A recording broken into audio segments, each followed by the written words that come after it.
নমস্কার। যুক্তি তর্ক সঙ্গে অর্কয়ে আপনাদের স্বাগত। আপনাদের সঙ্গে আমি অর্কপ্রভ সরকার। পৃথিবীর যে কোনো দেশে, মানে যেখানে গণতন্ত্র আছে, গণতান্ত্রিক পদ্ধতিতে একটা নির্বাচিত সরকার আছে, সেখানে arm forces usually report to the elected government. কিন্তু পাকিস্তানের ক্ষেত্রে ব্যাপারটা সম্পূর্ণ আলাদা। সেখানে elected government reports to arm forces.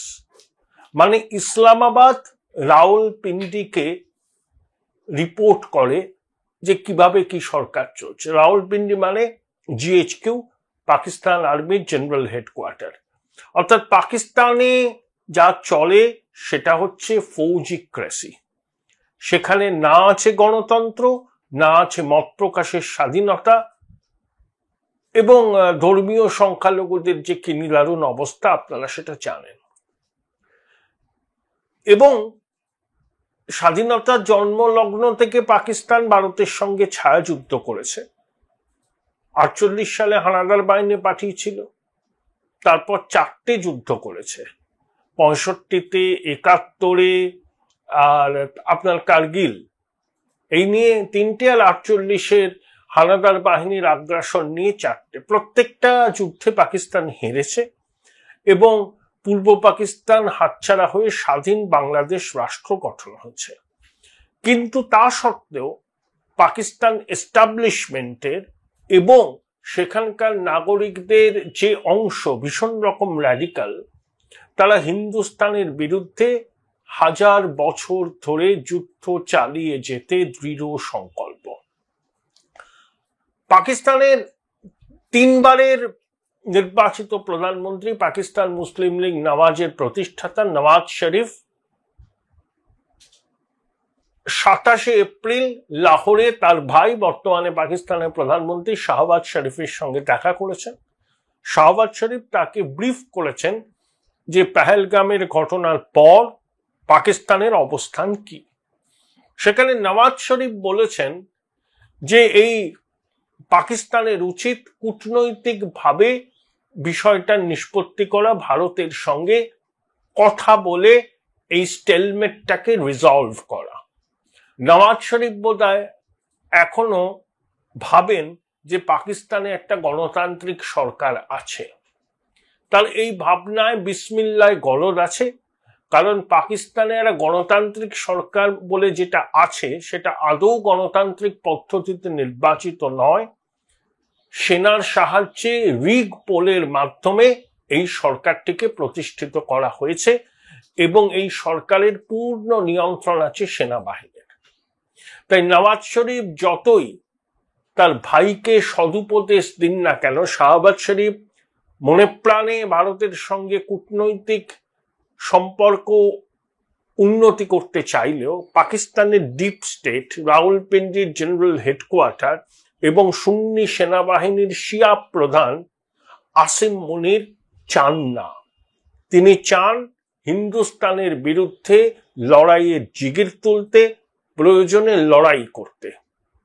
তার কারণ পাকিস্তান সেনাবাহিনী অভ্যন্তরীণ বিরোধে টালমাটাল। তার থেকে নজর ঘোরাতে, সেনাবাহিনীকে একটা রাখতে এই যুদ্ধ জিগির তুলে রাখাটা ভীষণ রকম জরুরি আসিম মুনিরের পক্ষে। এবং এই আসিম মুনির কিন্তু পাকিস্তানের আসল পরিচালক, কোনো সন্দেহ নেই। তাই নওয়াজ শরীফ, শাহবাজ শরীফ, পাকিস্তানের সিভিল সোসাইটি, সংবাদ মাধ্যমের একটা অংশ এই সেনাপ্রধানের এই বক্তব্যকে সমর্থন না করলেও তাদের কিছু করণীয় নেই। তারা যদি প্রতিবাদ করেন তারা অত্যাচারের মুখে পড়বেন। সিভিল সোসাইটি এবং সংবাদ মাধ্যম পাকিস্তানে একেবারেই নিজেদের মত প্রকাশ করতে পারে না। আপনি সেনাবাহিনীর বিরুদ্ধে বা কিছু ক্রিটিক্যাল অ্যানালিসিস করলে টিভির পর্দায় বা খবরের কাগজের পাতায় আপনাকে হুমকি দেওয়া হবে, একবার দুবার সতর্ক করা হবে, না হলে সরাসরি আপনার বাড়ি থেকে তুলে নিয়ে গিয়ে গুম করে দেওয়া হবে। এটা দীর্ঘদিন পাকিস্তানে চলে আসছে। তাই সেনাপ্রধান আসিম মনিরের এই যে বক্তব্য ইসলামাবাদে প্রবাসী পাকিস্তানিদের কনভেনশনে, যে Kashmir was a jugular vein, Kashmir is a jugular vein, Kashmir will be a jugular vein, কাশ্মীরের ভাইদের স্বাধীনতা সংগ্রামে পাকিস্তান থাকবে, তাদের আত্মবলিদান কখনো বৃথা যাবে না, হিন্দুদের থেকে পাকিস্তানের মুসলিমরা কতটা আলাদা, কোনো মিলই তাদের নেই, দ্বিজাতি তত্ত্ব সফলভাবে প্রয়োগ করতে হবে এবং দ্বিজাতি তত্ত্বের মর্মার্থ ভবিষ্যৎ প্রজন্মের কাছে ব্যাখ্যা করতে হবে, সেনাপ্রধান আসিম মুনির সরাসরি বলেছেন। তারপর আপনারা ক্রোনোলজিটা দেখুন কি হলো বৈশনানে, পাহেলগামে। কাশ্মীর সরকার অবশ্যই ভারত সরকারের সঙ্গে আলোচনা করে 48টা পর্যটন কেন্দ্র কাশ্মীরে বন্ধ করে দিয়েছে। কারণ জঙ্গিদের কথাবার্তা ডিকোড করে গোয়েন্দা বাহিনী আশঙ্কা করছে যে আবার কোনো হামলা হতে পারে অকাশ্মীরিদের উপর, হিন্দু পণ্ডিতদের উপর, নিরাপত্তা বাহিনীর উপর। কারণ 200 জন জঙ্গি এখনো জম্মু কাশ্মীরে আছে, তাদের অনেকেই বিদেশি জঙ্গি, কিছু স্থানীয় জঙ্গিও রয়েছে। অর্থাৎ এই যে 65% মানুষ কাশ্মীরের বিধানসভা নির্বাচনে ভোট দিল, কোনো হানাহানি হয়নি, একটা ইলেক্টেড গভর্নমেন্ট এসছে, সেটা কিন্তু জঙ্গি জিহাদিরা তো সহ্য করতে পারবে না, তাদের স্পন্সর পাকিস্তানও সহ্য করতে পারবে না।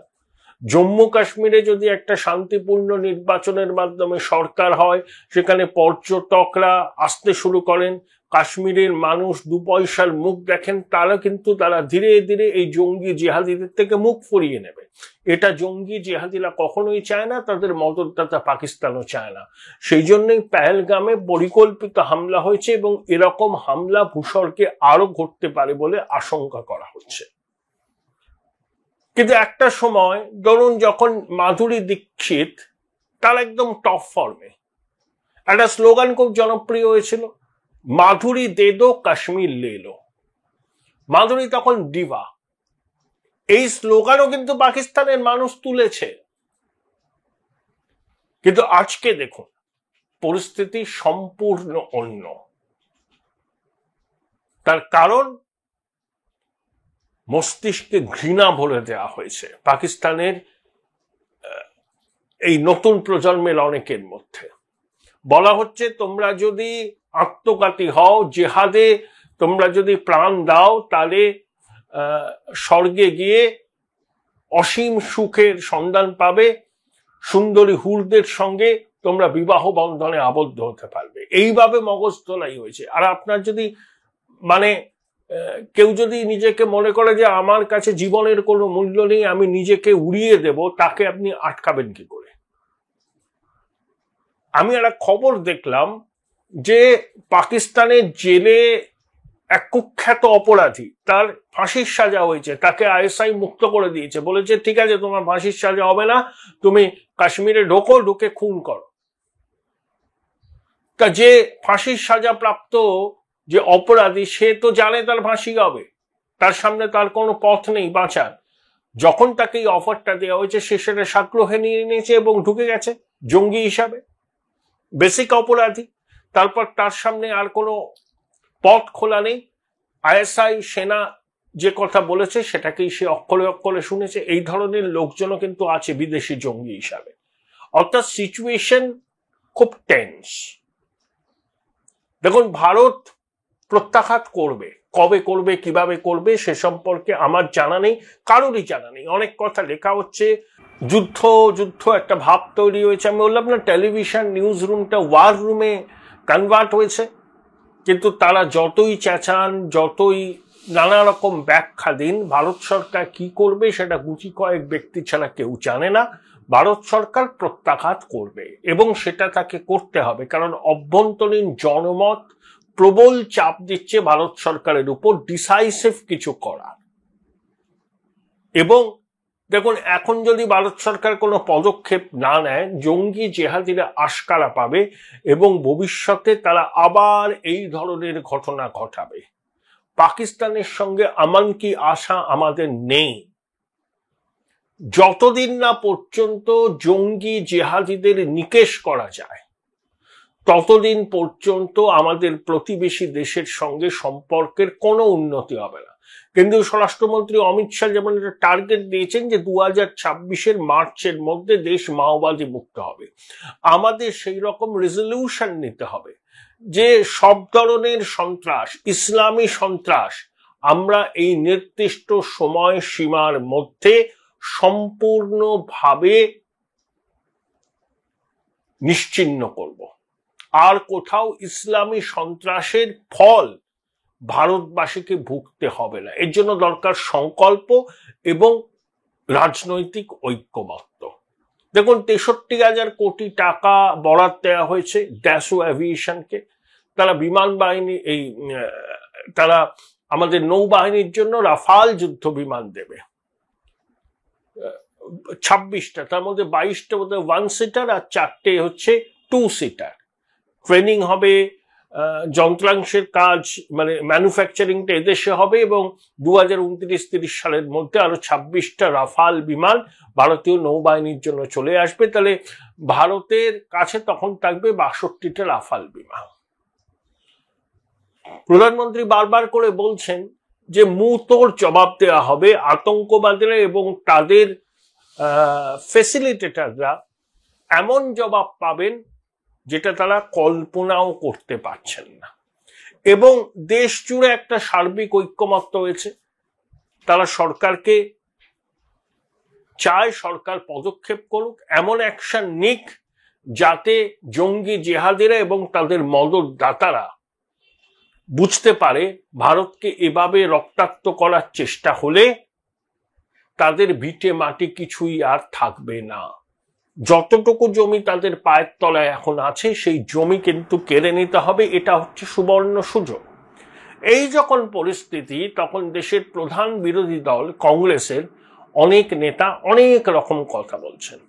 যেমন কর্ণাটকের মুখ্যমন্ত্রী সিদ্দারামাইয়া বলছেন ভারতকে সামরিক পদক্ষেপ করা উচিত নয়। সাইফুদ্দিন সোজ, তিনি মন্ত্রী ছিলেন, জম্মু কাশ্মীরের প্রবীণ কংগ্রেস নেতা, তিনি বলছেন এই যে সিন্ধু জল চুক্তি স্থগিত করার সিদ্ধান্ত ঠিক নয়, আলোচনা করতে হবে।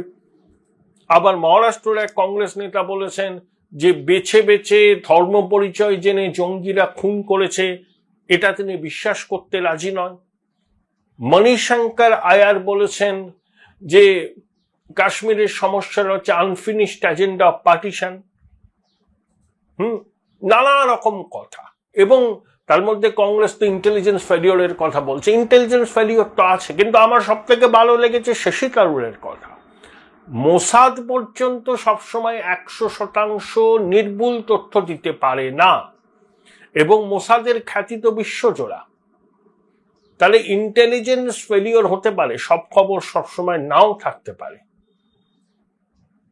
এটা ইন্টেলিজেন্স ফেলিওর হয়েছে, কিন্তু এখন আমাদের রিট্যালিয়েট করতে হবে।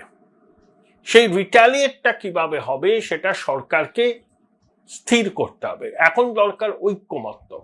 কিন্তু কংগ্রেসের বিভিন্ন নেতা, তারা কেউ মানে এলি তেলি নেতা নন। সিদ্দারামাইয়া মুখ্যমন্ত্রী, ওই মহারাষ্ট্রের ওই নেতা তার পরিচিতি আছে। সাইফুদ্দিন সোজ কেন্দ্রীয় সরকারের প্রাক্তন মন্ত্রী ছিলেন, জম্মু কাশ্মীরে কংগ্রেসের বড় নেতা। এরা যখন এই ধরনের কথা বলেন তখন কিন্তু সেটা সামরিক বাহিনীর মনোবলকেও আঘাত করে। আসলে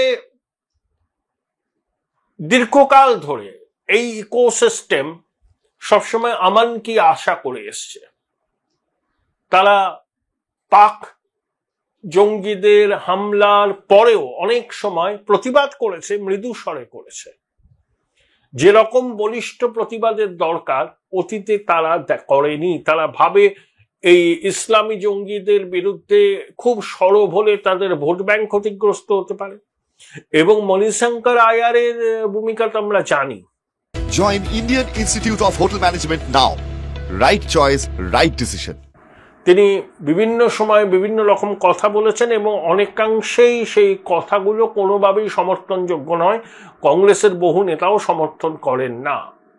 এখন প্রশ্ন হলো, রাহুল গান্ধী, মল্লিকার্জুন খাড়গের কিন্তু কোনো কন্ট্রোলে নেই দলের নেতাদের উপর?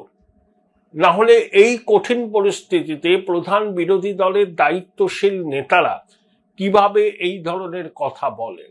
এই ধরনের কথা বলার উদ্দেশ্য হচ্ছে যে পাকিস্তানের হাতকে শক্ত করা, পাকিস্তানের গণমাধ্যম, পাকিস্তানের সমাজ মাধ্যম কংগ্রেসের নেতাদের এই বক্তব্যগুলো তুলে ধরে পাকিস্তানের যে ভ্রান্ত ন্যারেটিভ, সেই ন্যারেটিভকে তারা কিন্তু শক্তিশালী করার চেষ্টা করবে। ইতিমধ্যে তারা বলছে যে পেহেলগামের ঘটনায় নাকি ইন্ডিয়ান ডিপ স্টেটের হাত আছে, এটা নাকি ফলস ফ্ল্যাগ অপারেশন। আসলে পাকিস্তান যে সন্ত্রাসবাদীদের মদদ দেয় এটা প্রতিষ্ঠিত সত্য।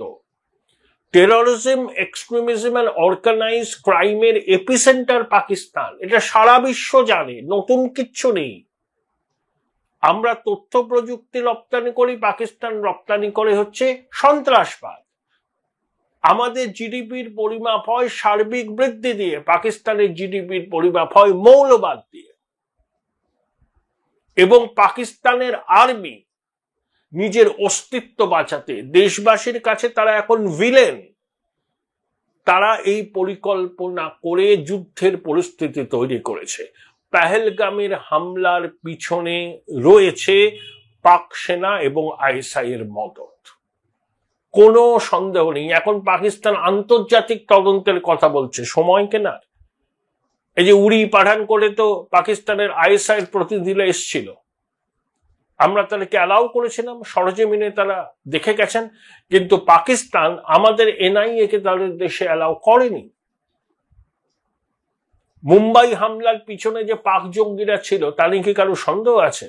সংসদে হামলার পিছনে যে পাক জঙ্গিরা ছিল তার পিছনে কি কারো সন্দেহ আছে? অর্থাৎ পাকিস্তান দীর্ঘদিন ধরে এই কাজটা করে আসছে। তারা মুখে ডিনাই করে এবং বলে এটা ভারতের অভ্যন্তরীণ সমস্যা, কাশ্মীরের স্বাধীনতা সংগ্রামীদের এই লড়াই, পাকিস্তানের কোনো হাত নেই। আবার সেনাপ্রধান কি বলে যে আমরা পাকিস্তানের ভাইদের এই সংগ্রামের পাশে আছি, এই কাশ্মীরের ভাইদের সংগ্রামের পাশে আছি। কি ধরনের কন্ট্রাডিকশন! আর পাকিস্তান যে টেররিজমকে ফান্ড করে, পরিচালনা করে, ট্রেন করে, সেটা পাকিস্তানের প্রতিরক্ষা মন্ত্রী স্কাই নিউজের সাক্ষাৎকারে তো বলেই দিয়েছেন, we have been doing this dirty things for the last couple of decades.